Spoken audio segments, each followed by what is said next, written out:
People who constantly adapt to please others often find themselves wondering who they really are, experiencing what Jung called a fragmentation of the personality.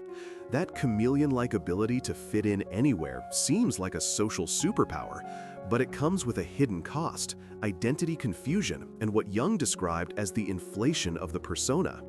I've observed that highly adaptable people develop such flexible personas that they lose touch with their core self, their true essence, that Jung called the self. You know the feeling. You're one person with your work colleagues, another with old friends, another with family, and by the end of the day, you're not sure which version is the real you, experiencing what depth psychology calls a state of dissociation from your authentic being. This happens because we mistake social adaptability for personal authenticity, failing to distinguish between healthy social functioning and complete identification with our social masks.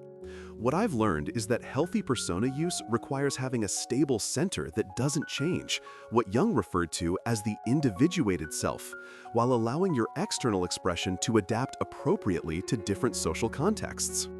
Think of it like a tree. The roots are your authentic self, stable and grounded in your deepest values and psychological foundation, while the branches can sway with different social winds without losing their essential connection to the trunk. The problem arises when we have no roots, when we're all branches blowing in whatever direction the social pressure takes us, creating what Jungian analysts call a state of enmeshment with the collective. If you find yourself constantly shape-shifting to please others, try this. Identify 3 core values that never change, regardless of who you're with, values that reflect your deepest psychological truths and authentic nature. Maybe it's honesty, kindness, or integrity, principles that align with your essential character rather than social expectations. Then, notice when you're tempted to compromise those values to fit in, observing the psychological tension between your authentic self and the demands of the persona.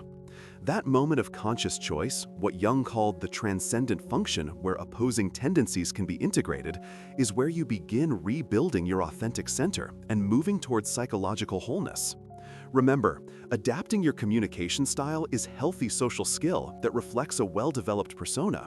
Abandoning your core self is psychological self-betrayal that leads to what depth psychology identifies as alienation from one's true nature and potential for individuation.